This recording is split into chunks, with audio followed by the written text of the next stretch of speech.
Welcome to another episode of Hustle Basketball Talk. I'm joined today by forward center Thon Maker. Thon, thank you for being a part of the show.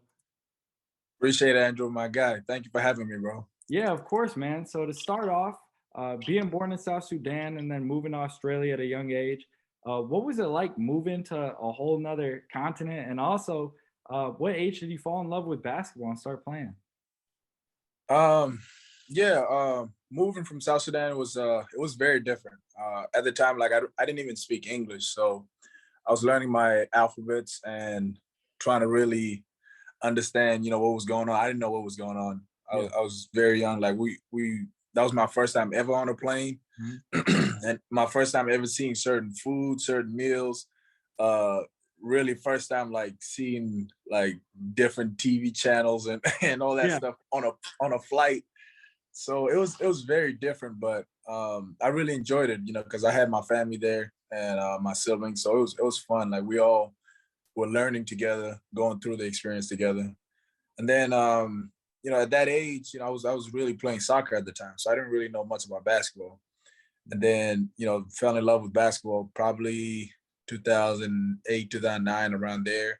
Like I was just getting too tall for basketball. So I mean for soccer. So I had to switch over to basketball. For sure. Yeah, definitely probably aligned with the height a little bit better and saw some Yeah, yeah. potential there. And then after you started playing the game, you shy away from soccer, you start hooping and stuff. You end up going to the United States to play basketball competitively. What was that experience like for you? And then Yeah. also after that, going to Canada and doing the same thing. Yeah. Coming to the States was more about the competition because when I was playing in Australia, uh I was getting I was becoming really good really fast. Yeah. And so I had to look for the competition in order to keep getting better. And I was dominating my age group. So when I came over here, my first experience was going to a John Lucas camp in Houston. Okay. And that was my first, real taste of the US competition. And I really enjoyed that. And then one of my coaches, Coach Ed, as you know him, met some Yeah. coaches out here that wanted me to come play high school ball here, and then I ended up coming here. And then the move to Canada, it was also the same thing. It was the school I was at. We didn't really have a weight room facilities and stuff like that. Like the amenities weren't high quality that I wanted to be at. Right. To help you And develop. yeah, Yeah. yeah, I had to get bigger. At the time, I was like 191 pounds as a sophomore, so I had to develop and keep getting better. And that was my only area of weakness at the time. So when I went to Canada and saw what Athlete Institute had over there, it was a perfect move. That's awesome, man. Yeah. And then once you're in Canada, you're one of the top Yeah, prospects in the nation. You got offers from Kentucky, Kansas, Arizona State, you name it. And you end up deciding to turn pro after your final prep year. And yeah. what was that decision process like? And what did it mean for you to be drafted top 10 to the Milwaukee Bucks? Well, that whole process it was a tough one because like one, everybody's like, this is a regular route that everybody takes. They go to college first and then they go, get the experience of college and they play college ball and Yeah. then go to the NBA, when they feel like they're ready. But sometimes when you feel like you're ready, you're ready. When you trust your work, when you trust your circle as well, like you kind of have an idea of where you want to go, how you want to get there, and you trust your work again. So that was the what made it tough because everybody was saying do this, but I also trust this. So I had to lean with, what I grew up with and I trust my work. So I ended up going there and then, going 10th, that was great. It wasn't my goal. I felt like I wanted to be the number one pick and playing against some of the guys that, were obviously picked higher. I felt like I played better, like when we competed in high school and all that stuff. So you kind of know yourself when you play against some of these guys and you're like, you know what, I'm better than this guy or blah, blah, whatever. But that's not my position to decide. I wanted to go wherever the best fit was. And I felt like Milwaukee was that best fit. We had the length and everything like that. So playing in the league, that was a great experience, like playing with the Bucks. And when I first got there, truly enjoyed it, man. Like nothing like it, nothing like it. Like you dream about these moments and then to be out there, you just like, sometimes it doesn't even hit you like that you're there. Like Right. it takes some time, and then some days like man, I'm really here, and then some days like yeah, I'm really here. Right. All the work you So put in all those years leading up to it and stuff, man, you know. yeah, yeah, Yeah. like you just all the 5 a.m.s, all that, like all the 4 sessions a day, the 3 sessions a day, Yeah.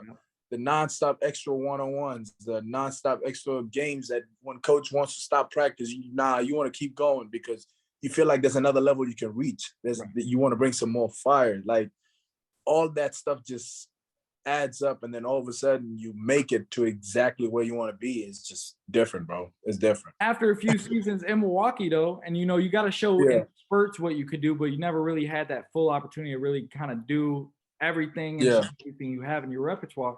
You go yeah, to Detroit Pistons, and then after that, you yeah. have some time with the Cavaliers. So, what was it like being part of a few different organizations and also being in the league for a handful of years? What did you learn as a player, but also as a person? Well, it was a great experience. Getting to meet so many people, and like me, I adjust in whatever environment I get into, right? I adjust really quick because I've been traveling so much as a kid, that I just learned to make friends easily and learn to adjust to my environment easily. Right. And so, playing for those franchises was really cool. Like you kind of have seen them on TV as a kid, and then now you're playing for them, you're representing them. Like whoever I play for, I always represent them to the fullest. Yeah. It's like you're a family, even if it's for a short time. You're Like proud to be a those are part your of it. brothers. Yeah. Yeah. Yeah, you truly have to be in that moment. Like these are my brothers. This is so I truly enjoyed that. And then playing like just playing for those teams, like it was enjoyable, but at the same time, like I learned you have to it's for a lack of a better word, you have to be selfish in terms of taking care of yourself. Yeah. Like other guys, me personally, I'm a very unselfish player, right? So I'm more so about winning and overall winning. Whereas other guys, will win for themselves.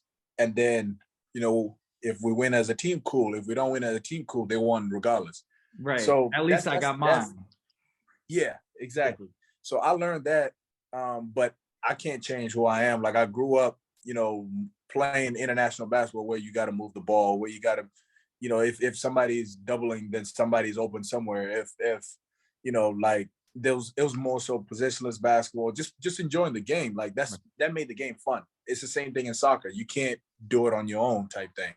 So when I got in, I had that same mentality, but not everybody did, so like long story short, that's the biggest thing that I learned is that you really have to, take care of yourself. Right. And for me, which has been the knock was I didn't rebound the ball. So now I know, okay, I'm gonna rebound the ball Yeah. because even if my team got the rebound, we got the stop, it doesn't count statistically for me. So you're not doing anything out there. You see Right. what I'm It's a saying? lot of things So that doesn't show up on the stat sheet. yeah, Yeah. yeah. So that's the biggest thing I learned. Like you have to, take care of yourself as well. Right. 100%, man. Yeah. You definitely have to, right, be a team player, but at the same time, realize, I got to make the most of these minutes for myself as well. And that's part of the Yeah, deal. yeah, And then yeah, after, what was it, 5 seasons in the league? yeah. Yeah. Five Yep, and a half. 5 Five. or Yeah. four and a half, 4.5, Okay. 5. Yeah, and then Yeah, after that spurt, you decide to go try the overseas route, go to an yeah, extremely successful league, go to Hapoel Jerusalem in Israel. yeah. What was that like for you? What was that experience going overseas, the play style, but also just living, man? It's a totally different lifestyle. Overseas decision was actually a very easy decision. I made that decision instead of my agent or my family. I just said like, okay, I could have went to a training camp and made a roster and again be the 15th man like I was in Cleveland, but again, you don't get to play. You're not in rhythm, you're not in shape as you would be if you were playing a lot of minutes or, a good number of minutes. So like that decision was for me personally trying to just stay in rhythm, trying to go and play. Like just play. Like that's to a lot of players, it may just sound like me just saying just play, but like you really understand when you know you've been somewhere and then you pause for a second and you can try to get back there again. It's tough because you've been out of rhythm. Yeah. Your timing is off. You know, your conditioning is off. So for me, I wanted to do that and just go out there and just play. And you know, Jerusalem, you know, it was amazing, man. Yeah, it It does. was so peaceful. It was so peaceful, bro. Yeah.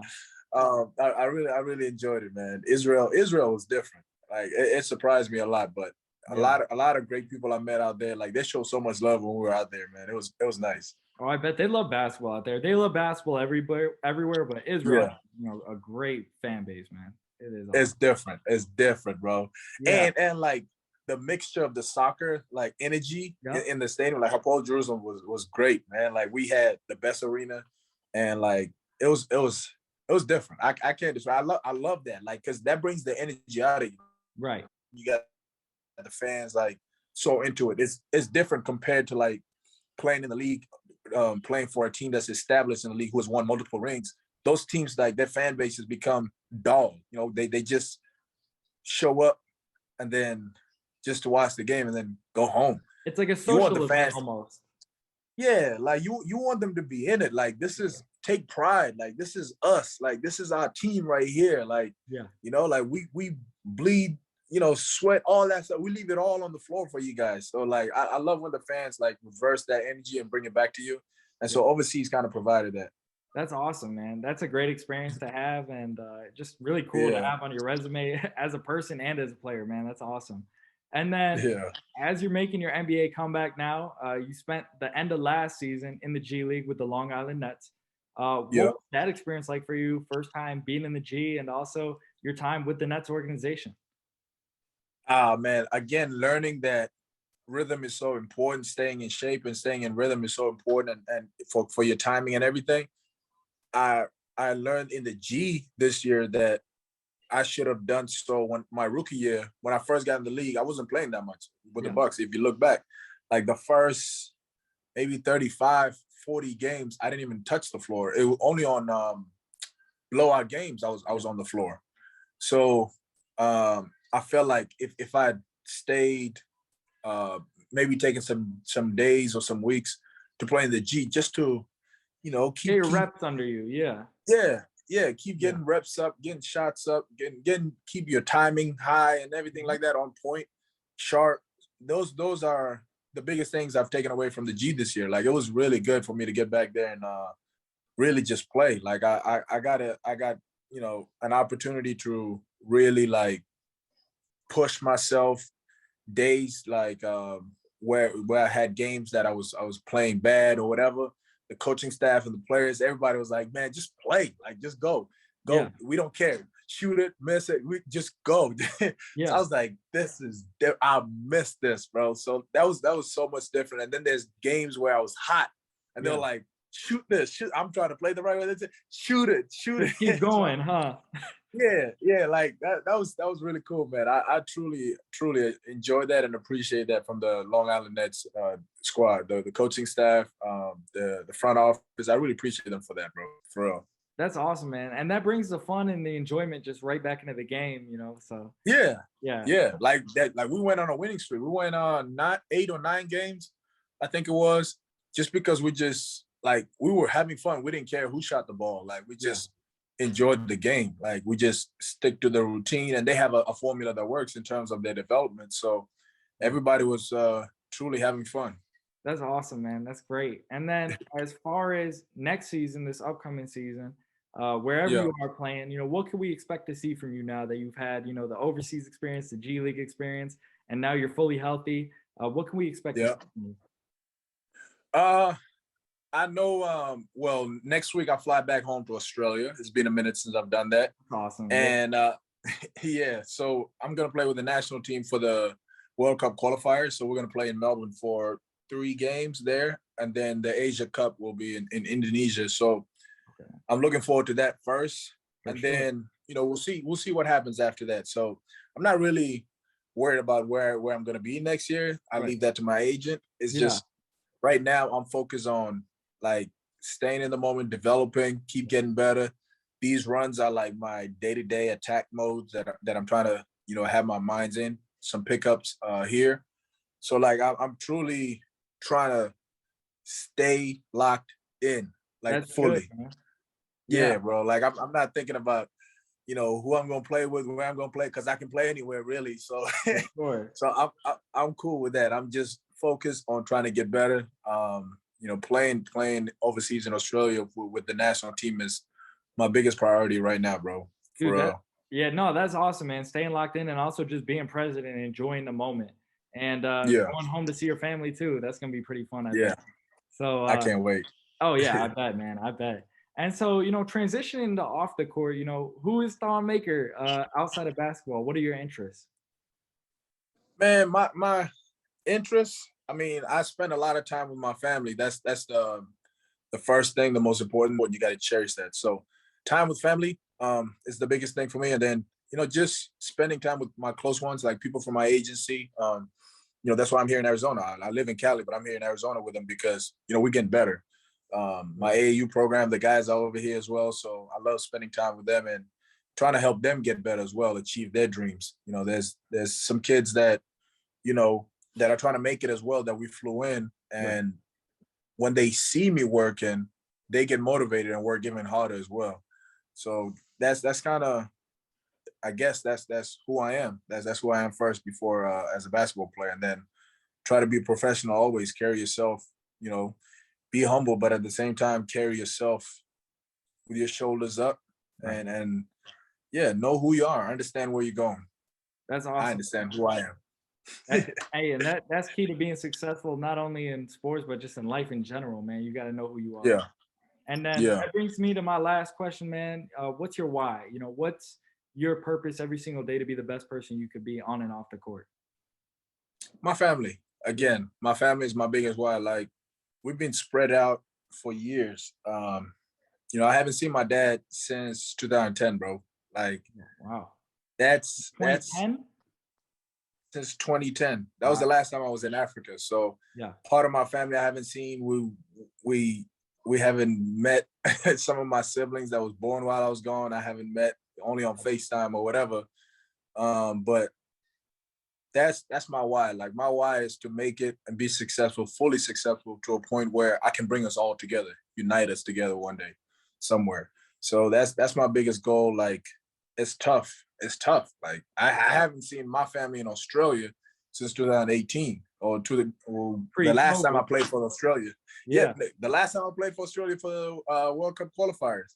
Yeah. It's a I don't minute. know what year that was, but that was the last time I was in Australia, bro. So like Yeah. stuff like that, like some people don't even realize. Like I haven't seen my family for that long, but so the people that are here with me, those are my family. Those are the close ones that I call family. So that's why I enjoy spending time with them and keeping my circle, close knit.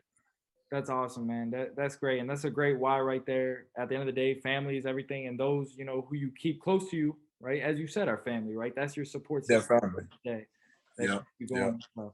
So yeah, Thon, man, it's been great chopping it up, man. I appreciate you being a part of the show, man. Look forward to seeing, what's in store for you, man. I'm excited to see it. My guy Drewski, thank you, bro. Appreciate you having me, and continue to be successful as well. You've made some great moves in your life, and I've witnessed it for the last few years. And you made moves to now doing this as well, and with your job, this being your side hustle, bro. I appreciate the way you work, bro. You're a hard worker, so Yes, sir. thank I you, and appreciate for that. looking after my AAU program as well when you were out here in Arizona. Thank you Hey, for we that, won the brother. chip. For real. We won the chip, I Coach know, Coach right? Maker. We So need, we won the we chip. need, hey, we need to get our rings, bro. Right. Yeah, But all yeah. right, brother. Well, we'll definitely be in touch and thanks again. I appreciate it, Drewski. Thank you.